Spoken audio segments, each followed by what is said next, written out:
अस्सलाम वालेकुम व्यूअर्स, उम्मीद करती हूँ आप सब खैरियत से होंगे। यहाँ आप अभी ऊपर देख रहे हैं नेचुरल लॉ थ्योरी। जी, हम आज नेचुरल लॉ थ्योरी के बारे में पढ़ने जा रहे हैं। इसके सारे पॉइंट्स हम क्लियर करेंगे। अगर आप चाहते हैं कि आप नॉलेज के लिए इस वीडियो को देखें तो भी आपके लिए ये वीडियो बहुत अच्छी है। और अगर आप पेपर पॉइंट ऑफ व्यू के लिए आपके कोई एग्ज़ाम्स आने वाले हैं और आप उसके लिए तैयारी कर रहे हैं और आप चाहते हैं कि आपको सारा मटेरियल एक ही वीडियो में मिल जाए, तो इस वीडियो में हम नेचुरल लॉ थ्योरी के बारे में हर चीज़ को डिस्कस करेंगे। शुरू से लेके एंड तक आपने मेरी वीडियो को ज़रूर देखना है ताकि आपके सारे के सारे पॉइंट क्लियर हों। अगर आप पास्ट पेपर के लिहाज से बात करते हैं तो लास्ट 5 इयर्स में, मैं 5 इयर्स की बात कर रही हूँ, 5 इयर्स में ये क्वेश्चन आपसे 4 दफ़ा पूछा गया है।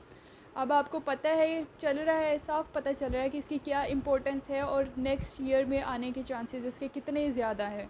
इसलिए आपने गौर से इस वीडियो को देखनी है। कोई चीज़ की नहीं समझ आती, कमेंट सेक्शन में आप पूछ सकते हैं मुझसे।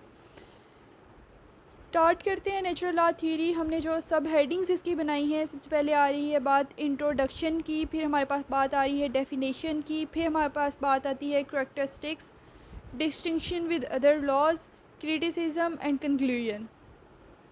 स्टार्ट करते हैं कंक्लूजन से, इंट्रोडक्शन से।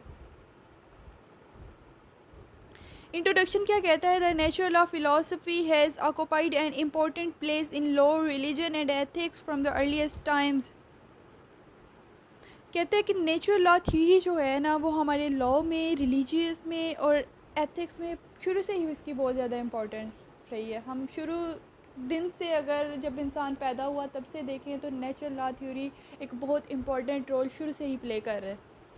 It has played an important role in promoting peace and justice in different period and protecting the public against injustice and tyranny। क्या होता है कि ये बहुत ज़्यादा इम्पॉर्टेंट रोल पीस, अमन में और इंसाफ कायम करने में बहुत ज़्यादा इम्पॉर्टेंट रोल प्ले करता है और लोगों को नाइंसाफ़ी और जुल्म से बचाता है। शुरू से ही नेचुरल लॉ थ्योरी के कुछ ऐसे जो हैं वो रूल्स हैं। Definition: Natural law theory can be defined as natural law is a moral theory in ethics and philosophy. Natural law maintains that these rules of right and wrong are inherent in people and are not created by society or court or judges. कहते हैं natural law एक moral theory है। Ethics और philosophy में हम बात करते हैं ना, तो नेचुरल लॉ एक मॉरल थ्योरी है। ये कहती है कि नेचुरल लॉ आपको कहता है कि ये जो गलत और सही का कॉन्सेप्ट आपके अंदर प्रेजेंट है ना, ये इनहेरिटेड है। ये सोसाइटी ने या फिर जजों ने, कोर्ट्स वगैरह, ये इनका इस चीज़ में कोई रूल नहीं है।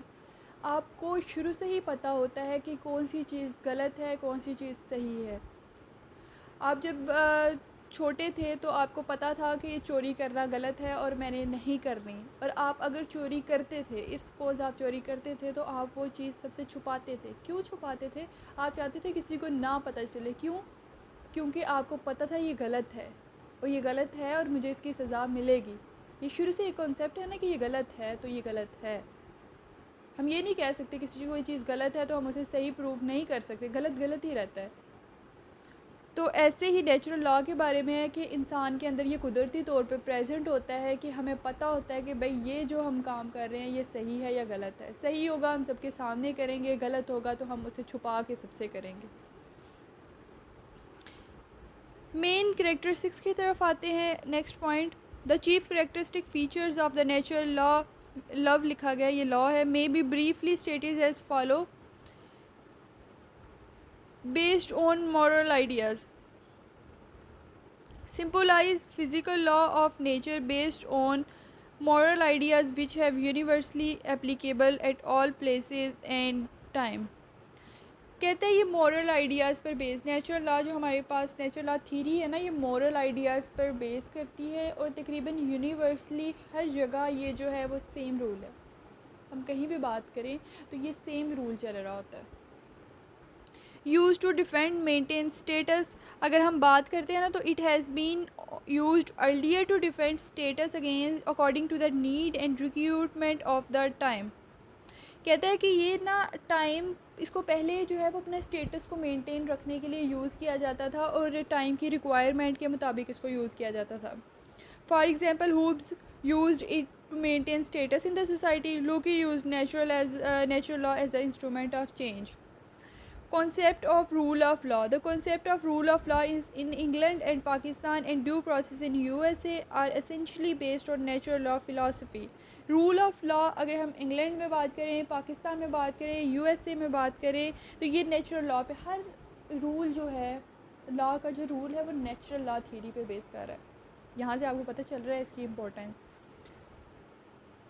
A priori method. It is basically a priori method different from the empirical method. A priori method accepts things or conclusions without any need of inquiry or observation, while empirical approach tries to find out the causes and reasons of the matter. कहते हैं ये basically एक इम्प्रियोरी method है। इम्प्रियोरी method क्या होता है कि आपके पास कोई मैटर आया, कोई मामला है, तो आप उसके कंक्लूजन को एज इट इज़ एक्सेप्ट कर लेते हो। आप ये नहीं देखते इसकी रीज़न्स क्या है, इसकी कॉज क्या है, क्या इसके नुकसान है, इसको ये पीछे से रीज़न कहाँ से इसकी एवोल्यूशन हुई, आप ये चीज़ें नहीं देखते। एम्पेरिकल मेथड ऐसा होता है कि आपके पास कोई मैटर आया तो आप उसकी रीज़न काजेज सारी उसकी पता लगाओगे, उस पर फुल रिसर्च करोगे। समझ आ रही है? ये अप्रियोरी मेथड है कि इसकी हम रीज़न की तरफ नहीं जा रहे, काजेज़ की तरफ, एवोल्यूशन की तरफ हम लोग नहीं जा रहे हैं। नेक्स्ट सब हेडिंग की तरफ मूव करते हैं जी। Natural law distinct from other laws. Natural law also differ from other forms of law such as common law, constitutional law and international law in the following aspects. सबसे पहले nature के लिहाज से हम इनकी आपस में सेपरेशन देखते हैं. Natural law is eternal and unalterable but the other forms of law are subject to periodical changes and alteration. कहते हैं नेचुरल लॉ जो है ना आपके पास वो इटर्नल है, दायमी है, आप उसमें अपनी मर्ज़ी से चेंजिंग्स नहीं कर सकते. जबकि आपने जो खुद कानून बनाए हैं, मैन मेड रूल्स हैं, मैन मेड लॉज हैं, आप उसको अपनी मर्ज़ी से उसके अंदर चेंजेस कर सकते हो. Creation. Man does not make natural law, it is only discovered by him. Him मतलब अल्लाह ताला. इंसान ने नेचुरल लॉ नहीं बनाया है, ये कुदरती तौर पर प्रेजेंट है. whereas other laws are created, evolved, modified and altered by man. कि जबकि दूसरे लॉज जो हैं वो इंसानों ने ख़ुद बनाए हैं, उसमें वो मॉडिफिकेशन भी करते हैं, उसमें नई चीज़ें ऐड भी करते हैं, पुरानी चीज़ें रिमूव भी करते हैं, वो सब उनके हाथ में है, वो सब खुद करते हैं. नेचुरल लॉ उनके हाथ में नहीं है. नेक्स्ट है enforcing. Natural law is not enforced by any external agency, but every other form of law is enforced by states or ruler, and there is always a Korean force behind it. कहता है कि जी हम कहते हैं ना कि हमारी ये कंट्री है, तो हमारी ये हुकूमत है जो हमारे ऊपर रूल्स इन्फोर्स करा रही है. हम कुछ गलत करते हैं, पढ़ते हैं, पकड़े जाते हैं, तो वो हमारे जज, कोर्ट, लॉयर्स, ये जितनी स्टेट है, ये हमें इस चीज़ की सज़ा देगी. तो नेचुरल लॉ थ्योरी के बारे में कहा जाता है कि इस तरह से कोई हमारे ऊपर नहीं है कि जबर का आला इस्तेमाल करके वो हमें ये फोर्स करा रहा हो. नेचुरल लॉ थ्योरी में ये कॉन्सेप्ट नहीं है. नेक्स्ट है eternal lasting value. Natural law has an eternal lasting value and it is generally accepted that any man-made law which runs contrary to natural law will fail sooner or later. कहता है कि हमेशा रहने वाला कानून है ये नेचुरल लॉ थ्योरी जो है ना, ये बताती है कि नेचुरल लॉ जो है ये हमेशा रहने वाला कानून है. अगर आप कोई ऐसा कानून बनाते हो जो नेचुरल लॉ के ख़िलाफ़ जा रहा है, तो इन दो का आपस में मुकाबला होगा, तो जल्द या फिर कुछ देर के बाद जो हमने कानून उस नेचुरल लॉ के ख़िलाफ़ बनाया है तो वो एक ना एक दिन फेल हो जाएगा. Formal code. Unlike other forms of the law, natural law has no formal written codes. Also, there is neither precise penalty for its violation nor any specific reward for abiding by its rule. कहते हैं कि जैसे बाकी rules हैं उनके formal codes बनाए गए हैं, प्रॉपर लिखा गया है, ये होगा, ये गलत काम होगा तो इसकी ये सज़ा होगी, कत्ल होगा तो इसकी ये सज़ा है, किसी को मारा पीटा है तो इसकी ये सज़ा है, चोरी की है तो इसकी ये सज़ा है. बाकायदा कानून लिखे गए हैं कि इस आर्टिकल के तहत ये कानून, इस आर्टिकल के तहत ये कानून. तो जबकि ये जो नेचुरल लॉ थ्योरी है इसमें ऐसी कोई बात नहीं है कि आपके पास रिटन कोड्स आपको कोई नहीं मिलेंगे. क्रिटिसिज्म को पढ़ लेते हैं. Critics of natural law theory say that it is doubtful however that the inherited nature of homo sapiens established law of behavior for human beings in the same way as it may establish law of behavior for cats, lions and polar bears. It is especially difficult because so much of human behaviour is shaped by the environment. वो कहते हैं कुछ लोगों ने इस पर criticism की और वो कहते हैं कि ये डाउटफुल है कि कोई सुप्रीम ऊपर पावर नहीं है जो ये सारा कुछ कर रही है। वो कहते हैं कि ये सारी चीज़ें इंसानों ने ना अपने इन्वायरमेंट से एडॉप्ट की है। कैसे एडॉप्ट की है, इससे एग्जांपल दी है कैट्स, बिल्लियों की, शेरों की, पोलर बियर्स की एग्जांपल दी है कि उनको पता होता है कि उनके बिहेवियर किस तरह के होंगे।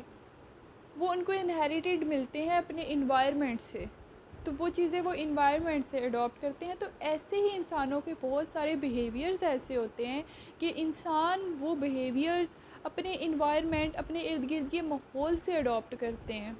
ये क्रिटिसिज्म इस पे नेचुरल लॉ थ्योरी पे ये हुई थी। नेक्स्ट मूव करते हैं जी कंक्लूजन की तरफ। To conclude that natural law means that those rules and principles which are supposed to have originated from some supreme source other than any political और worldly authority. कहते हैं नेचुरल लॉ को हम अगर कंक्लूड करें तो हम ये कहते हैं कि नेचुरल लॉ के ऊपर एक सुप्रीम पावर है जो ये फोर्स करा रही है, लेकिन वर्ल्डली अथॉरिटी इस पर कोई नहीं है। Some believe that these rules have divine origin, some find their source in nature।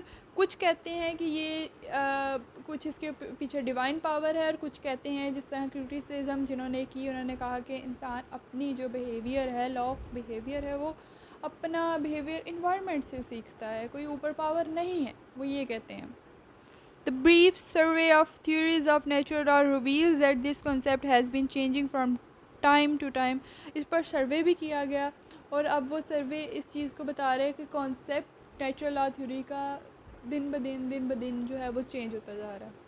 यहाँ पे हमारा टॉपिक कंप्लीट हो जाता है। इंट्रोडक्शन हमने पढ़ा, डेफिनेशन हमने पढ़ी, हमने इसके करैक्टरिस्टिक्स पढ़े, हमने इसको डिस्टिंक्ट किया बाकी लॉज से, फिर हमने इसके ऊपर क्रिटिसिज्म पढ़ी और फिर हमने उसके ऊपर कंक्लूजन पढ़ा। प्रॉपर आपको सारा एक टॉपिक के बारे में नॉलेज दे दिया गया है।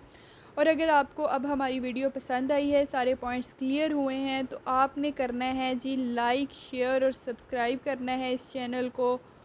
Thanks for watching. अपना बहुत बहुत सा ख्याल रखना है सब ने। अल्लाह हाफिज़। अगली वीडियो में मुलाकात होगी इंशाल्लाह।